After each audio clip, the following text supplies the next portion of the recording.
Hello everyone, welcome to Chip It and Chill, the anime podcast, the podcast that celebrates all things anime and everything that's included within the hobby, within the media. I'm Ryan, your host, and if you're new here, hello, welcome to the show. If you're returning from a past podcast episode, thank you so much for coming back. That really means a lot to me.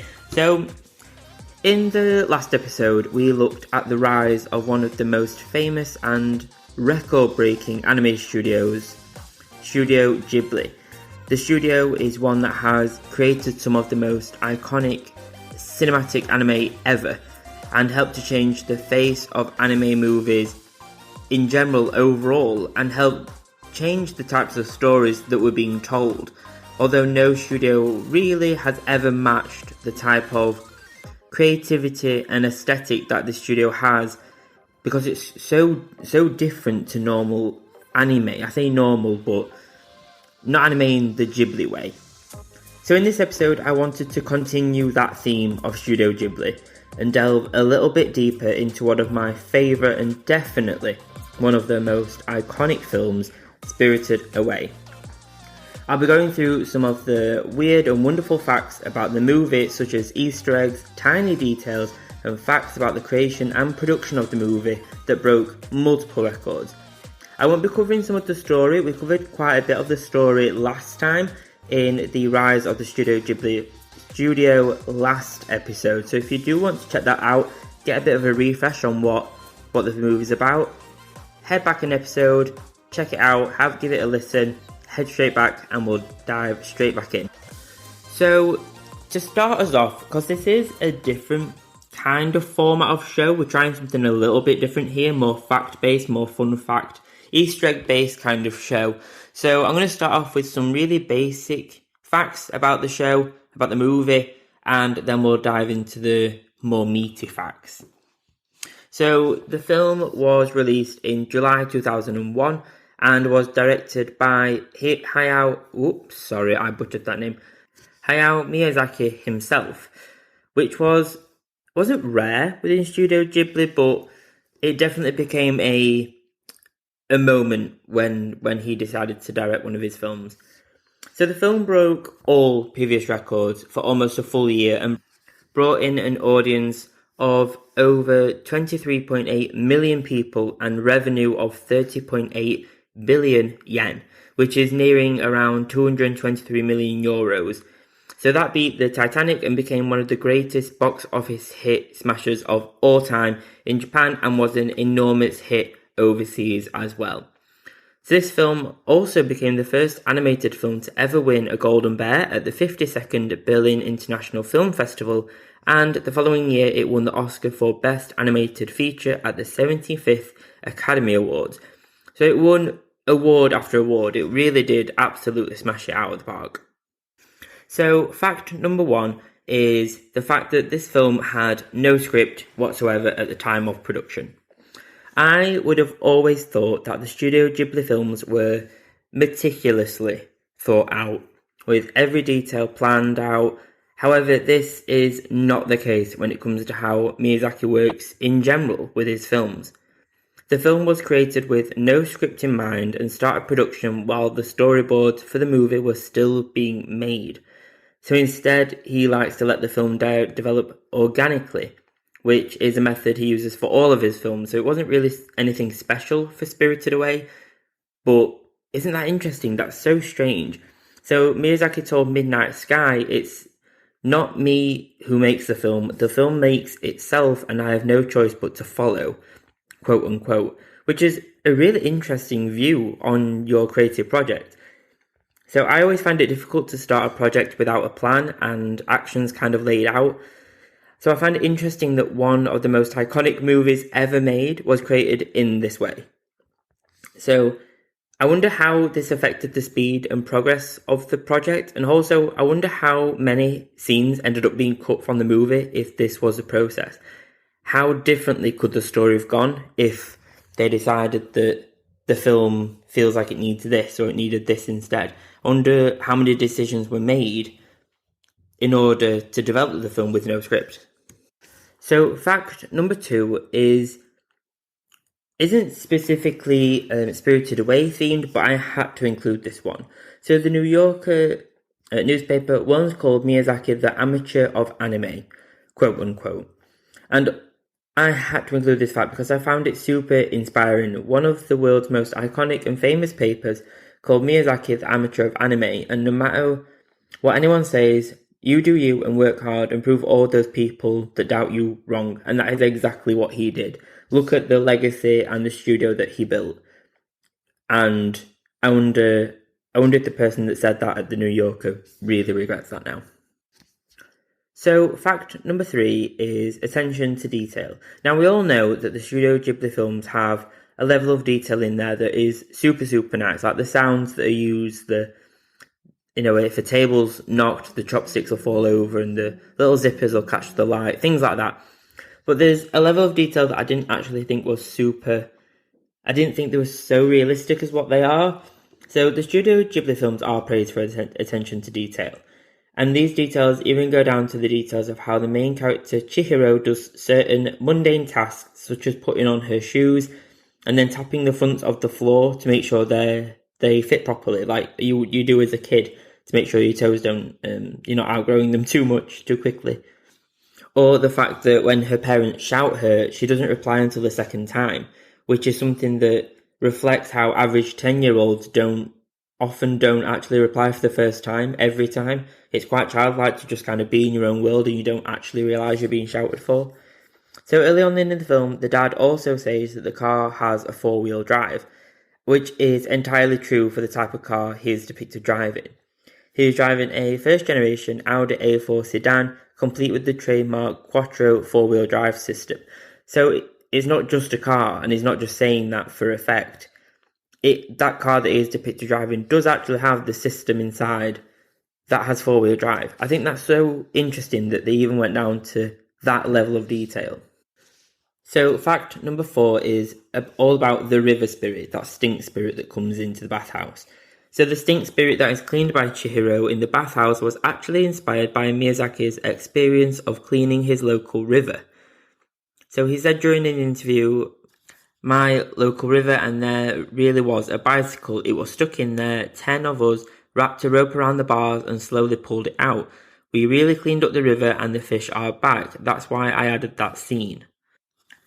And we just mentioned the attention to detail, and he just spoke about how him and his friends, or 10 others, wrapped a rope around the bike, and that is exactly how Chihiro removes the bike from the stink spirit. Or was it the thorn? I think it was the thorn, and she wraps it around that and it pulls it out. So it's interesting that his real life experiences affect the scenes in the film. I think that's so nice. I think we get a little bit of an introduction and an insight into his activities outside of Ghibli, and we always love Environmental Warrior. Thank you so much for cleaning up the river. That is awesome. I absolutely love that. And I think it's nice that that's portrayed. The artist's life is portrayed in the films that we love.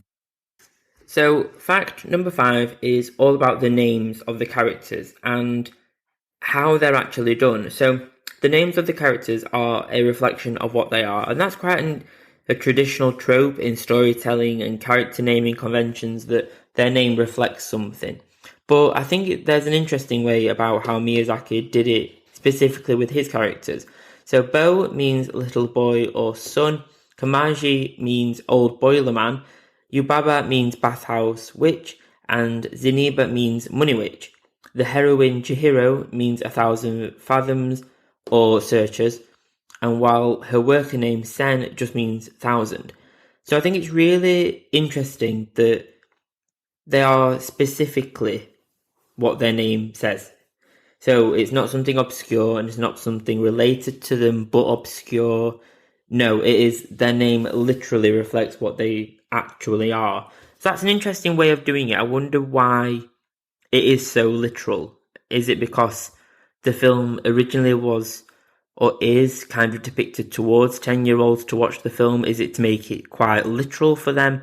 Or is it something just quite a nice fact of their name is what they are? I would be quite interested to see if this naming convention flows into the other Ghibli films. How are the naming conventions done for other characters? Are the other characters' names their literal physicality and personality? Is it specifically their job or their role or who they are? Are other Miyazaki films done in this way, or is it specifically Spirited Away? I think that's something I'd really like to delve into. Maybe in another podcast we'll look at another Ghibli film and see if there are any similarities there. So fact number 6 is all about two very different worlds colliding here. So the American voice actress for Chihiro played Lilo out of Lilo and Stitch also. And I loved Lilo and Stitch, the movies and the cartoon series that followed after them on Disney as a kid. And I never actually linked these voices together because, why would you? Naturally, that's quite... fair play to you if you have linked those voices together without even knowing that. That is a skill. That is a skill. But I never thought about that for a second. But when I thought about the voice for Lilo, it is totally Chihiro. And it's kind of strange that those two worlds meet like that these two series is. And yet again, Disney is linked to Ghibli in a slightly different way. We've seen them mentioning them last time about the distribution and helping Ghibli get out into the western side of the world. And now we meet the same kind of voice actors playing these characters for both sides. So that's really interesting. What a weird mix. So fact number 7 is that you can actually visit the site that inspired the environment for Spirited Away. So specifically the city spiritual side of the bathhouse and the environments around it with like the little bars and restaurants, things like that. So the packed streets and bathhouse of the movie can be referenced to downtown Jiufen, something like that, in Taiwan for its gorgeous design. Here you can find similar sights and sounds that resemble the bustling spirit town. So Miyazaki is said to have visited a popular tea house similar to this whilst visiting the area, and it was thanks to this that the bathhouse showed up in the movie. So that's really interesting that yet again we start to see these real life links, real life references to the environment and its characters and who is introduced into the stories. It's really interesting to see this level of real world detail going into the movies. So the next fact number 8, is something that I thought I would have been able to have found out really easily somewhere, but it's never actually been confirmed by Ghibli or Miyazaki himself, and that is the flow of time. So it seems that actually no one at Ghibli or Miyazaki really has confirmed how much time Chihiro spent in the spirit world. Studio Ghibli producer Toshio Suzuki reckons it was about 3 days, based on the dust and the leaves in and around her parents' car. But it's hard for anyone to know for certain, especially as the passage of time seems to change as one passes through the tunnel into that spirit world, that like brick tunnel. So what do you guys think? I think I'd agree and say that it would be at least 3 days because of how much the grass had grown around the car. And think about the layers of dust. Dust doesn't accumulate that thickly in like 1 day. But then there's a different side to that, isn't there? So is it 3 days in the spirit world or is it 3 days in the human world? How quickly does time pass in each area? What is the time difference? It's a little bit when you travel around the world and there's different time zones, that kind of idea. But how quickly, is 3 days in the human world actually 10 days in the spirit world? We see the night and day sequence in the spirit world, but how is that specifically represented in the human side? Is 1 night 3 nights? I think that's interesting. I think that's bizarre that that's not being confirmed by Ghibli. So that's open to complete interpretation. So fact number 9 is all about a look inside each of us. And that's not as soppy as I really mean that to be, but it's nice. So Miyazaki reportedly created the characters Chihiro, Yubaba and No Face, one of my favourites, to represent 3 different sides of the person, so a single person. So No Face reportedly represents the darker personality traits that we all struggle against, like obsession and greed. So that's reflected in the gold coins that he produces and the food that he consumes and how large he gets due to that greed. And apparently No Face was actually named No Face to emphasize that people are multifaceted beings who are more complex than you would know by judging them on a single aspect of their character. So that's interesting. So that's quite a deep look at the human psyche and personality traits and each person's view of the world and how we view other people. That's really interesting that level of psychological thought went into No Face and how he was depicted, or they were depicted, in the film. I absolutely love the No Face character. Towards the end, where you see them on the train and with the Money Witch at the end, it's so cute. I absolutely love them. I want to cuddle them. I find it adorable, especially when the train splashes No Face when he's running for the platform. It's so cute. So cute. I want one. So fact number 10 is all about the sense of Ma. So the moments of quiet and calmness that are dotted around the movie, such as the moments where Chihiro is looking over the sea on the balcony, or eating a rice cake, or the scenes on the train, are called Ma by Miyazaki. So which translates more literally to interval or emptiness. So these are to let the viewer take a moment and enjoy the movie and its characters, instead of there being constant action and tasks being done and movement throughout the film. So in an interview with Roger Ebert, Miyazaki explained the usefulness of these. So I quote, "If you just have non-stop action with no breathing space at all, it just becomes busyness. But if you take a moment, then the tension building in the film can grow into a wider dimension. If you just have constant tension at 80 degrees all the time, you just get numb." Unquote. I always found the moments like that in the film, the Ma moments, has been something that's quite quintessentially Ghibli. There are always these moments where you see them, quite an emphasis on the mundane or normal moments of life in the Ghibli movies. So we see people cooking or putting on their shoes or laying a table, or we see these really putting the washing out in Howl's Moving Castle, for example, where Sophie puts the washing out. There's so many little moments in the films, and a lot of people can find these really boring because nothing is happening, and a lot of people think films have to be so jam-packed now. Look at the Marvel films; they're so packed with stuff that I find them almost tiring to watch, and they're quite a task to watch. Whereas I think the Ghibli films, because of this flow of calm and emptiness and these intervals, they become so much nicer to watch because we see these characters take on these tasks. They put their shoes on like we do. They enjoy these moments of just normal life. And I think that also can help us romanticize our own lives a little bit and the tasks that we do. It's nice to see these moments of our own lives, our own daily lives, be reflected in these films in such a nice anime style.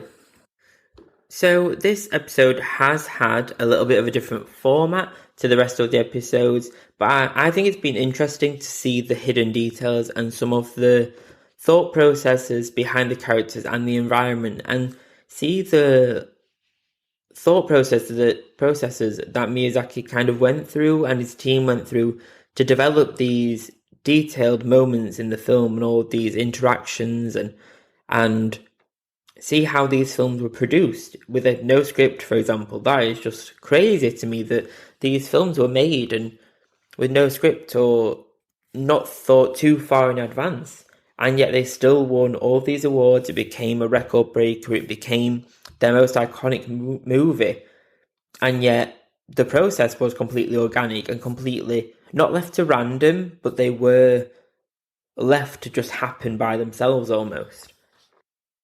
I've really enjoyed looking into all the different facts for this film. I enjoyed looking at these kind of facts anyway for things I enjoy. So it's been really nice looking into this much detail for a Studio Ghibli film, following on from last week where we looked at Studio Ghibli anyway as a studio. I think this is something that I would like to maybe carry on. Would you guys like to see a 10 facts around Sailor Moon, a 10 facts around Howl's Moving Castle? I think I will make maybe a 10 facts series, and we'll see how it goes. I really enjoyed it. I hope you've enjoyed it as well.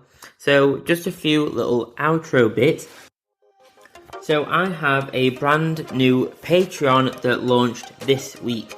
A club for fans of the podcast and fans of my Etsy shop as well. So a new monthly club where you can receive physical and digital goodies along with exclusive updates and loads more. There is a Chibi Fan, Chibi Super Fan and Chibi Mega Fan tiers, with each level being better than the last. With the Mega Fan tier including 3 physical prints, fan requests, exclusive voting power and Patreon shoutouts on this podcast and loads more. So each tier also includes an indefinite discount to the Etsy store, with each tier being higher discount than the last. I've included a link to the Patreon site in the show notes so you can check out which club level you'd like to sign up to. Thank you for checking it out. Also an affiliate link for Buzzsprout. Now Buzzsprout is how I host and distribute my podcast, and today is a great day to start your own podcast. So whether you're looking for a new marketing channel or have a message you want to share with the world, or just think it would be fun to have your own talk show, a bit like I have, podcasting is an easy and inexpensive and fun way to expand your reach online. So Buzzsprout is hands down the easiest way to launch, promote and track your podcast. The show can be online and listed in all major podcast directories such as Apple Podcasts, Spotify, Google Podcasts and more within minutes of finishing your recording. So podcasting isn't hard when you have the right partners, and the team at Buzzsprout is passionate about helping you succeed. Join over 100,000 podcasters already using Buzzsprout to get their message out to the world. Let's create something together. So following the link in my show notes lets Buzzsprout know that we sent you. So get a $20 credit if you sign up for a paid plan and help support the show. So you'll get $20 for when you sign up to help launch your own podcast. In the show notes, you'll also find links to my social media, Instagram, TikTok, Twitter, Facebook, all of that good stuff. Please do check me out on there. There's so much more content that I'm pushing out there that I'm sure you'll love if you love this podcast and love anime. And who doesn't? Anyway, thanks for joining me on this episode. You can find everything down below, including a brand new Buy Me a Coffee show support link so you can help directly support this podcast. Until next time guys, thank you so much for joining me, thank you for your support, and I'll see you next Monday. Thank you so much guys, bye!